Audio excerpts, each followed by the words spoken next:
네, 그렇다면 오늘 한국 주식시장에 어떤 영향이 있을지 이슈를 분석해 보겠습니다. 리더스 인덱스의 박주근 대표와 함께합니다. 어서 오십시오. 네, 안녕하세요. 또 다시 앵커로 돌아왔습니다. 네. 1인 2역을 하고 있는데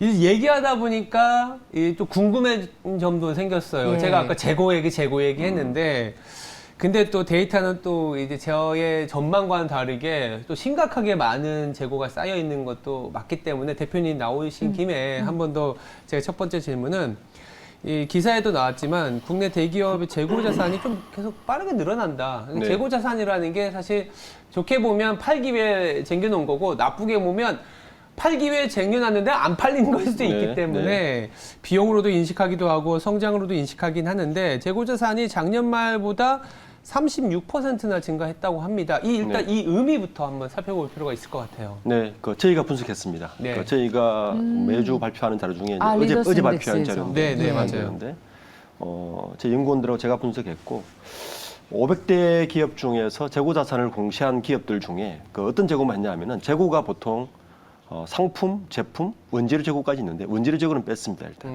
그러니까 상품과 제품 재고만 별도로 분석해서 비교를 해봤더니 이제 상품과 제품이 사실 경기 침체에 아주 많은 연관을 가지기 때문에 분석을 했고요. 예. 말씀하신 것처럼 한 43조 9천억, 44조가 증가를 했어요. 165조이기 때문에 저희가 2010년부터 분석을 했을 때는 사상 최대 재고 금액은 맞는 것 같고요. 문제는 뭐냐면 방금 말씀하신 것처럼 무조건 재고가 많다고 해서 안 좋은 것이 사실 아닙니다. 그러니까 재고가 많은 게 매출로 연결되면 좋은 거죠. 맞아요. 그래서 뭘 하나 더 봐야 되냐면은 재고 자산 회전율을 봐야 돼요. 그렇죠. 예. 그러니까 재고가 매출로 연결되는 걸 우리는 재고 자산 회전율이라고 그러는데 네. 이 수치는 낮아질수록 안 좋아지는 거죠. 그렇죠. 예. 높아지면 빨리빨리 이제 매출로 연결되는 게 좋은 건데 문제는 이 재고 자산 회전율도 낮아지고 있다는 거예요. 그렇죠. 그러니까 삼성전자의 경우에는 지난번에 4.6에서 3.8로 떨어졌고요. SK 하이닉스의 경우에는 3.4, 2.4로 떨어졌어요. 그러니까 이게 재고가 불용 재고처럼 쌓이고 있구나라는 걸 이제 병실을 보여주는 거고 제가 또 하나 본 거는 뭐냐면 저는 상품 재고와 제품 재고를 분리했습니다. 네. 예, 이걸 분리해서 아마 오늘 아침 이제 조간에 조선일보나 동아일보 많이 나갔을 텐데 제가 왜 분리했냐면은 우리나라 대기업들은 대부분 상품이라 하면 자기들이 만든 게 아니에요. 사와서 자기 브랜드를 붙여서 파는 걸 상품이라고 하고요. 제품이라는 거는 직접 제조를 해서 만든 거를 제품이라고 합니다. 그래서 직접 만든 건 대부분 수출을 하기 때문에 수출을 간접적으로 볼 수 있는 지표가 돼요. 그러니까 상품과 제품을 분리해서 재고량을 보면. 근데 이번에 조사를 해봤더니 상품 재고량의 증가량은 한 25% 되는데 제품 재고량이 한 10%포인트 더 높아요. 재고량 증가 속도가. 이 말은 이 수출에 약간 빨간불이 들어오고 있구나. 수출이 지금 전환이 되고 있지 않고 볼 수 있는데 특히 SK 하이닉스 같은 경우를 보면 삼성전자의 경우에는 이 제품 상품 재고 증가량이 한 36%, 40% 가까이 되는데 SK 하이닉스는 174%거든요. 증가량이. 그러니까 작년 연말 대비. 그 전에 작년 1년 동안 증가량이 15%밖에 안 돼요. 그러니까 2020년 말부터 21년 말까지 증가량이 15%인데 2021년 말부터 9월 말까지 증가량이 174%입니다. SK 하이닉스가. 지금 반도체 경기가 굉장히 썩 좋지는 않구나라는 걸 이제 단면으로 보여주는 게 되겠죠. 삼성전자는 물론 이제 스마트폰도 끼어 있고 다 끼어 있긴 하지만 그래도 42% 정도 증가를 한 거고 또 하나 이제 재밌게 봤는 업종은 석유화학 업종입니다. 이게 반도체와 석유화학이 재고를 보면 어떤 부분을 볼 수 있냐면 글로벌 경기 침체를 간접적으로 볼 수 있어요. 왜냐하면 우리나라 산업이 특이한 게 반도체와 석유화학이 제품 두 개가 기초 재료고 산업의 쌀입니다. 둘 다. 그래서 글로벌 경기 흐름을 굉장히 잘 볼 수 있는 단면으로 볼 수 있는 데이터인데 이 석유화학 제품의 재고량도 60%대가 넘어요. 증가량이. 그러니까 글로벌 경기 침체가 생각보다 오고 있구나라고 이제 단면으로 볼 수 있는 데이터고 마지막으로 자동차인데요. 지금 자동차는 누구나 알듯이 지금 주문하면 6개월, 1년씩 기다려서 재고가 있겠나 싶은데 현대자동차도 재고 증가량이 한 24%좀 됩니다. 근데 자동차의 선행 경기를 볼 수 있는 게 뭐냐면 타이어예요. 그러니까 타이어 3사를 보면 보통 타이어가 자동차 경기가 6개월 정도 선행을 하거든요. 타이어 3사, 그러니까 뭐 넥센, 금호타이어, 한국타이어 이 3사의 재고 증가량을 봤더니 얘들도 이 기업들도 한 40%대가 넘게 와서 이제 서서히 상반기 경기 침체가 벌써 나타나고 있구나라는 것을 좀 단면으로 볼 수 있는 자료였습니다. 리더스 인덱스에서 특별히 분석을 하셔서 네. 오늘 아마 주요 일간지에서도 박주근 대표의 리더스 인덱스 자료를 인용해서 주요 기사로 나갈 겁니다. 그걸 여러분은 직접 듣고 계시고요. 네. 재고 자산이 많이 늘어났다라는 평가에 대해서 앞서 저희 신중호 앵커께서도 네. 이 부분에 주목을 하시면서 또 주식시장 전략 세우셨잖아요. 그렇죠. 예. 재고가 계속 쌓여왔기 때문에 예. 이 부분들이 소위 말해서 코스피 3천에서 지금 2천까지 왔던 거거든요. 네, 물론 네. 여기서 더 쌓이게 되면 문제가 발생할 수 있는데 그러다 보니까 출하가 중요하긴 해요. 아까 재고자산 회전율에서 그 회전을 담당하는 건 출하지 않습니까? 네. 그 우리나라에서 출하는 또 무엇이냐면 수출이거든요. 맞습니다. 네. 예. 그러니까 이제 아까 그래서 제가 이제 내년 1분기에는 수출이 그래도 저점을 찍을 수 있다라고 말씀은 드렸지만 이 수출이 언제 또 저점을 찍느냐가 관건이긴 합니다. 예. 관건이긴 한데 그래도 이번 주에 나왔었던 OECD 경기 선행지수에서 약간은 그 답이 보이더라고요. 경기 선행지수가 조금 그 하락폭이 둔화되고 있어요. 둔화되고 있고 그 안에 37개의 그 국가들 중에 조금씩은 경기 선행지수의 전월차가 늘어나는 기업들이 국가가 생기고 있다는 점은 밑바탕에서 조금씩 수출할 수 있는 국가들이 생겨나고 있다. 그랬을 때 그 데이터에 과거 한 1970년부터의 데이터를 보니까 내년 한 1분기에는 그래도 우리나라 수출 증가율이 저점 찍고 올라갈 수 있다. 그렇다면 이 재고가 물론 많아진 건 사실이지만 과거보다 재고의 수준은 조금 높게 갖고 갈 수 있고 출하가 시작된다면 아마 재고보단 이제는 그 회전율이 올라가는 거에 조금 더 관심을 갖지 않겠냐라는 생각하고 있습니다. 중요한 것은 재고 자산을 금액으로만 보면 지금 인플레이션이기 때문에 제조 원가가 올라갔으니까 안 팔리고도 남은 재고 자산도 금액적으로 보면 당연히 작년보다 큽니다. 그쵸. 네. 그래서 재고 자산은 금액으로만 볼 게 아니라 물량. 실제로 수량 기준으로도 늘었는지 확인을 해야 진짜 재고가 늘었는지 볼 수 있을 것 같은데 수량 기준으로는 어떻습니까? 이게 수량 기준 나오지 않고요. 제가 그래서 그 상품과 제품으로 본 거죠. 네, 상품과 제품으로 보면 방금 말씀하신 수량 기준을 간접으로 볼 수 있는 거거든요. 그러니까 예를 들어 삼성전자의 재고 자산을 보면 현재 사보에서 보면 한 57조쯤 돼요. 그 중에서 한 20조 가까이가 다 원재료 재고입니다. 그러니까 그건 빼고 나서 그러니까 제품하고 상품을 봤을 때는 이제 수량으로 간접히 볼 수 있기 때문에 그렇게 데이터를 집계를 했더니 이런 결과가 나왔습니다. 자, 그렇다면 1번 이슈는 이 정도에서 네. 마무리하고 저희 앞서서도 계속 얘기를 했으니까 엮어서 함께 보신다면 인사이트를 가져가실 수 있을 겁니다. 메리츠 그룹 이야기를 해보겠습니다. 모든 그룹들이 그동안 쪼개기 분할 상장을 했는데 대표적으로 카카오 그룹이요. 정반대의 기업이 나왔습니다. 네. 오히려 하나로 통합을 했습니다. 주주 가치에 대한 생각이 그만큼 큰 회사구나에 대해서 우리 투자자들이 이 정도로 환호를 하는구나. 어제 그룹주들이 일제히 가격 제한폭까지 올랐고 많은 투자자분들이 어마어마한 응원의 메시지를 보내고 있습니다. 자, 그렇다면 여쭤보겠습니다. 일단 지금 증권과 화재를 왜 지주로 바꾸는지, 왜 정반대로 하나로 통합하는 움직임을 나타내고 있는 것인지 이걸 왜 하는 겁니까? 하나하나 질문을 좀 알기 쉽게 여쭤보겠습니다. 네. 저는 어제 요 이벤트를 보면서 네. 메리츠 화재가 금융 분야에 그래도 뭔가 다른 트렌드를 빨리 읽고 가고 있다라고 저는 판단했어요. 왜냐하면 네.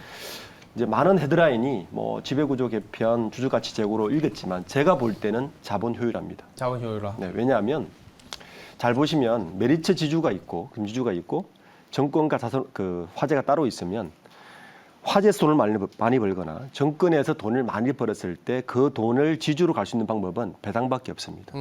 자, 그러면 지주 입장에서는 새로운 트렌드나 새로운 금융 트렌드를 읽어내고 투자를 하고 싶으면 그 배당금 내에서밖에 투자를 하지 못해요. 맞아요. 예, 자본이 굉장히 플렉시블, 유연화가 떨어집니다. 맞아요.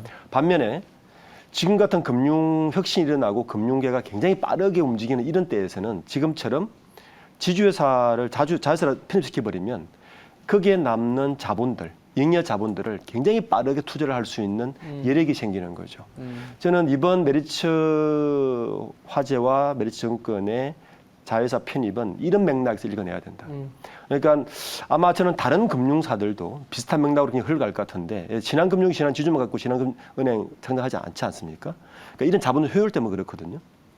그러니까 앞으로의 금융이 지금 뭐 굉장히 빠르게 혁신하는데 이 빠르게 변화하는 이 혁신에 대응하기 위해서는 이런 자본 효율화가 필수할 거고 이번 기회에 아마 저는 그 메리츠 금융이 지주회사로 서서 편입한 게 큰 맥락에서는 그렇게 읽힌다라고 제 판단이고 두 번째는 역시 주주가치 제고죠. 맞아요. 네, 그거는 뭐 어쩔 수 없는 그 굉장히 중요한 지금 가뭄의 단비처럼 주주가치 제고를 아마 그 일으킨 거고 마지막으로 읽히는 거는 아 정말 조중호 회장이 경영권 승계에 마음이었구나. 맞아요. 예. 왜냐하면 그 얘기했죠, 이게 저희도. 지금 이게 경영권 승계를 하시면 그래도 뭐 세금 내고 한 30% 대주주를 지킬 수 있는데 이거 하고 나서 승계하면요 20%도 못 지키거든요. 예. 그러니까 이런 그러니까 승계의 마음이 있다면 이걸 할 수가 없는 거기 때문에 역시 승계 본인이 말씀하신 대로 승계할 마음은 없으시구나라고 읽었습니다. 그러니까 지금 대부분의 기업들이 사실 대주주 위한 정책, 기업 승계를 위한 기업을 하는데 메리츠는 그러니까 소위 다른 기업들은 아들에게 물려주려고 네. 노력하는데 메리츠는 어떻게 이제 대주주가 그게 아니라 일반 지분 승계를 위한 경영이 아니라 실제로 이거를 자기네들이 번 돈을 어떻게 투자자들한테 돌려줄 것인가에 대한 고민을 했기 때문에 다른 기업들과 차별화해서 많은 투자자들의 응원을 받고 있는데 전 혹시 직접 IR 들으셨나요? 저는 메리츠 그룹에 재작년부터 어마어마한 관심을 갖고 네. 있었어요. 맞아요. 많이 제가- 언급하셨어요. 제가 계속 네, 얘기했죠. 맞아요. 왜냐하면 그 남다른 주주 환원 정책을 가지고 있는 일반 한국 기업들과 달라서 이런 회사야말로 같이 투자를 할 필요가 있다. ESG 경영의 거버넌스에 완전히 충실한 기업은 우리가 차곡차곡 모아놔야 돈을 벌 때도 뿌듯하고 실제로 회사의 이런 성장에 기여하고 있다는 마음이 들기 때문에 저는 이 회사는 투자를 해야 된다라는 생각을 갖고 있어서 IR을 직접 들었어요. 네. 김영범 부회장, 네. 지금 시장에서는 벌써 YB 형이라고 부르더라고요. 어떤 얘기에 가장 주목을 했냐면 네. 대주주의 한 주와 일반 주주의 한 주는 동일하다. 네. 이게 굉장히 진짜 소액주주와 함께 한다는 진심이 느껴지는 대목이었습니다.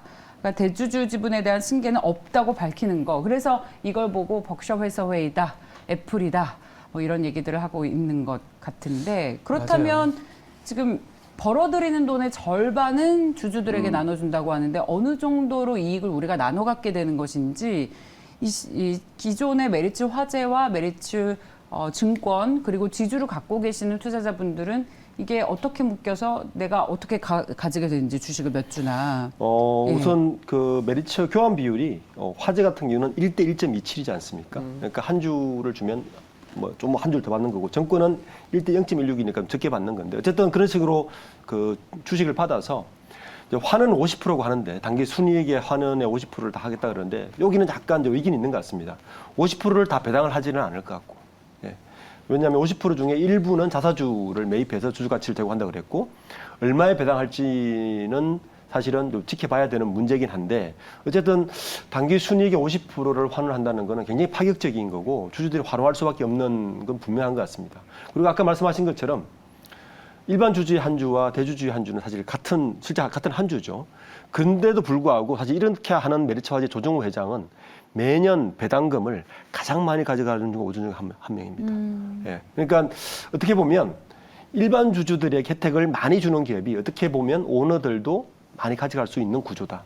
그러니까 많은 기업들이 좀 이런 부분들에 대해서는 이런 가버넌스에 대해서 조금 좀 벤치마킹을 하거나 많이 따라갔으면 일반 주주들도 같이 환호할 수 있는 환경이 될 것 같습니다.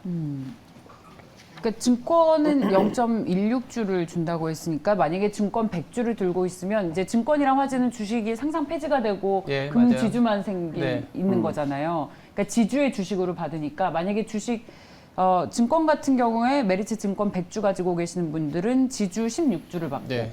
화재 같은 경우에는 100주 가지고 계신 분들은 126주로 받고 이렇게 되는 건데 일단은 지금 주주 환원 정책을 제대로 했다라는 평가로 어제 가격 제한폭까지 올랐습니다. 이 방송을 듣고 계시는 저희 집 부조에서 상한가 몇 번 더 갈 것 같아요. 상한가는 상한가 몇 번은.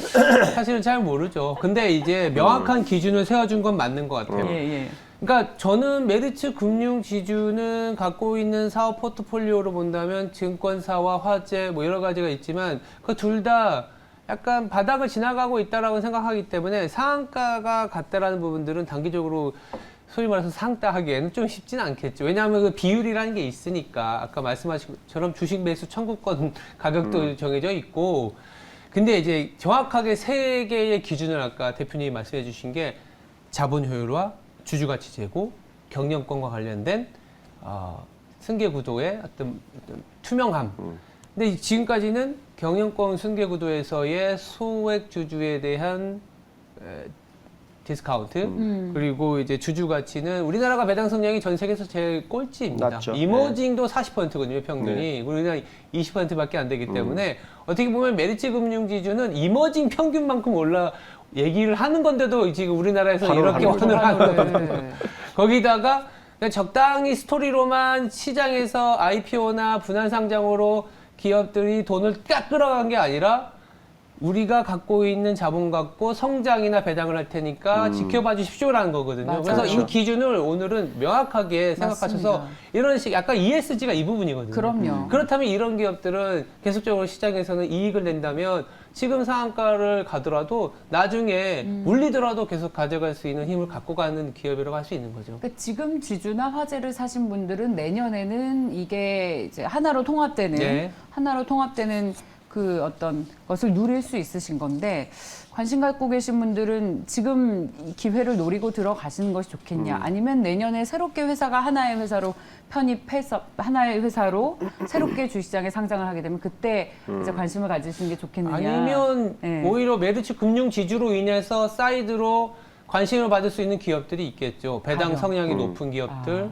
이를테면 우리가 공식적인 추천 종목은 아니지만 우리금융지주 같은 경우에도 상당한 배당 성향을 갖고 있거든요. 그래서 이게 금융시장이라는 게 메리츠 금융으로 인해서 좋은 효과가 발생하게 되면 또 비슷한 기업들이나 아니면 이렇게 비슷하게 행동하고 있는 기업들이 디스카운트가 돼 있다면 이 디스카운트가 빠르게 해소되는 그런 아이디어도 촉발할 수 있기 때문에 예. 그런 식으로 또 확장해서 아이디어를 가져갈 수 있다고 보고 있습니다. 그야말로 선한 영향력이 다른 금융회사들에게도 확대가 되는 네, 그런 좋은 그렇습니다. 계기가 됐으면 좋겠습니다. 삼성전자도 사실 현금의 50%를 주주 환원하겠다고 IR에서 밝힌 바 있는데 이걸 실제로 하진 않았고 네. 50% 주주 환원 정책을 한 금융회사는 제 기억으로는 메리츠가 처음입니다. 네.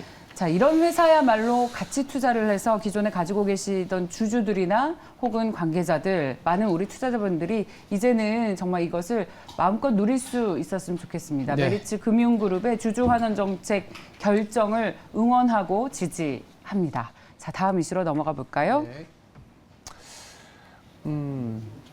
네. 최근에 글로벌 뉴스 메이커죠. 사우디. 어제는 또 아르헨티나를 네. 월드컵에서 2대1로 역전을 하더라고요. 네. 근데 이거하고 뭐 큰 상관이 있는 건 아니지만 그만큼 최근에 뭐 축구도 그렇고 이제 뭐랄까요? 뭐 투자 뉴스에서도 상당히 중요한데 워낙 많이 다뤘기 때문에 간단하게만 더 한번 짚어보면 원희룡 국토부 장관이 공언적으로 이 12월이면 구체적인 이 사우디와 관련된 프로젝트의 성과가 나올 것이다라는 얘기를 했기 때문에 간단하게 한번 대표님 생각을 들어보고 싶어요. 저는 정부에서 이렇게 주도적으로 민간 기업을 막 이끌어서 하는 투자는 그렇게 썩 선호하지는 않습니다. 왜냐하면 정부는 성과를 발표하는 것에 포커싱된 관료나 이런 분들은 그렇게 돼 있기 때문에 뭐 MOU를 체결했다, 무엇을 한다, 누가 왔다 이 소문에 이런 어떤 뉴스에 그렇게 많이 보진 않았으면 좋겠다. 오히려 실질적인 투자나 실질적인 진입을 하는 것 같다. 이게 그 네옴시티라는 게 그 지금 유럽에서도 굉장히 그 많은 의구심을 갖고 보고 있고 실질적인 투자가 됐을 때 예를 들어서 뭐 철도 같은 건 괜찮죠. 그래서 아마 이 투자자들도 분명히 아실 텐데 철도가 들어간다든지 구체적인 게 들어갔을 때 투자해도 늦지 않다. 그러니까 이런 MOU 체결 그리고 뭐 정부에서 많이 생각하고 싶겠죠. 뭐 그 빈사람이랑 동생이 국방부 장관이니까 와서 지금 우리나라 원전뿐만 아니라 뭐 인프라 방산까지 협력할 거다 계속 발표를 하고 있는데 발표는 발표고 그 실제 투자의 시점은 실질적으로 진입하거나 기업이 들어가고 계약을 했다고 했을 때도 늦지 않다. 저는 이렇게 판단하고 있습니다. 지금은 들어가기에 너무 이른 시점이다. 네. 자, 네, 네옴시티 좋아하시는 분도 굉장히 많으셔서요. 저희가 뭐 어떤 언급을 드리기가 굉장히 조심스럽습니다. 자, 그렇다면 좀 구체적인 얘기가 나오면 그때 또 구체적인 전략을 세우는 것으로 마무리를 하고 이 기업 가치와 그리고 재고 관련해서 그동안 조사하시느라 고생이 많으셨겠습니다, 대표님. 네, 오늘 잘 들었습니다. 리더스 인덱스의 박조근 대표와 함께했습니다. 고맙습니다. 감사합니다.